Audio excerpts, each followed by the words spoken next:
कहते हैं कि युवा देश का निर्माण करते हैं। मैं उस भारत की युवा हूँ जहाँ 19 वर्ष की कम वर्ष में भगत सिंह देश हित के लिए फांसी पर चढ़ जाता है। मैं उस भारत की युवा हूँ जहाँ एक शिक्षित युवा दरिद्रता का सामना करते हुए भी आज़ाद भारत का संविधान लिखता है। जी हाँ, मैं उस देश की युवांगना हूँ जिसने मंगल ग्रह पर पहला कदम रखा है। नमस्कार, आदाब, सत श्री अकाल। मैं रौनक कटरे डॉक्टर बाबा साहेब अम्बेडकर विधि महाविद्यालय नागपुर की तृतीय वर्षीय छात्रा हूँ और आज युवा शक्ति और राष्ट्र निर्माण में भूमिका यह विषय पर अपने विचार व्यक्त करूंगी। भारत हमेशा से ही अजूबों का देश रहा है और पूर्व से लेकर पाश्चात्य तक भारतीय युवा शक्ति ने अपना प्रमाण दिया है। हम भारतीय हमेशा युवा शक्ति के लिए जाने गए हैं। इस कोरोना के समय में मैंने डिजिटल होके श्रीमान गूगल से एक छोटा सा प्रश्न किया कि इस देश में भारतीय युवा शक्ति कितनी है। तो एक मोहतरमा बड़ी ही सुरीली आवाज में मुझसे कहती है कि 2011 की जनगणना के हिसाब से 19.1% इस देश में युवा है और 2020 यानी वर्तमान वर्ष तक आते तक इसकी संख्या 34.4% हो जाएगी, जो कि संपूर्ण जनसंख्या का 1/5वां हिस्सा होगी।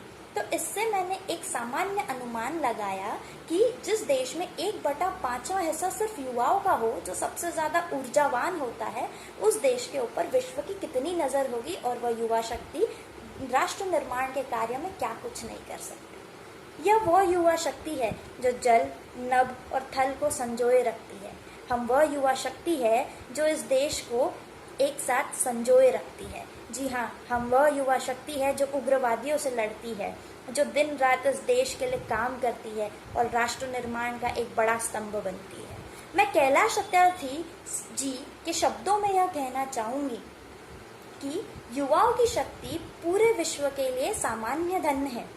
युवाओं के चेहरे हमारे वर्तमान, अतीत और भविष्य के चेहरे हैं। जिस भांति समाज में कोई भी वर्ग शक्ति आदर्श के साथ काम नहीं कर सकती, जिस प्रकार युवा शक्ति कर सकती है, यह है मेरे देश की युवा शक्ति। और राष्ट्र निर्माण के कार्य में युवा शक्ति का एक बहुत बड़ा कार्य है, जिसे मैं निम्न बिंदुओं के माध्यम से बताऊंगी। पहला है देश का उज्जवल भविष्य। अब देश का उज्जवल भविष्य, हमारे भारतीय हमेशा शिक्षा में नहीं, खेल, व्यापार और अन्य कई प्रणालियों में हमेशा अव्वल रहे हैं। HCL, गूगल, कई सारे बड़े इंटरनेशनल बैंक और सारे वैश्विक कार्यों में हमारी युवा शक्ति हमेशा अव्वल रही है और यही अव्वलता हमारे भारतीय तिरंगे को एक दिन सबसे ऊपर और युवा शक्ति को प्रथम बनाएंगी। दूसरा बिंदु यह पड़ता है कि राष्ट्र निर्माण के हित में हमारी भारत सरकार काफी काम कर रही है, जैसे कि NEP, नेशनल एजुकेशन पॉलिसी, जिसके माध्यम से अब युवा शक्ति को एक नई तकनीक प्रणाली के माध्यम से जाना होगा, जिससे जब वह आगे जाएगा तो उसे एक तकनीक में माहिर होना जरूरी होगा और यह करवाएगा राष्ट्र निर्माण, क्योंकि हमारे पास स्किल्ड लेबर ज्यादा होंगे। तीसरा बिंदु है राष्ट्र निर्माण का कार्य करने हेतु युवा शक्ति मात्र शिक्षण से नहीं, बल्कि आज के जमाने में सोशल मीडिया से भी आगे बढ़ी है। अपनी आवाज डिजिटल विश्व में हम भारतीयों ने बढ़ चढ़ कर रखी है और प्रथम स्थान से हम ज्यादा दूर नहीं है। सारा विश्व इस वक्त हम भारतीयों को देखता है कि हम क्या करते हैं। यह है मेरी युवा शक्ति और राष्ट्र निर्माण में मेरा कार्य। हम वह भारत के रहवासी है जो विश्व को अपनी माता मानते हैं, संस्कृत को अपनी भाषा मानते हैं और इस विश्व के हर एक व्यक्ति को वसुदैव कुटुंबकम का नारा देते हैं। हम इस देश को माता मानते हैं, ना कि बाजार जिसमें व्यापार होता है।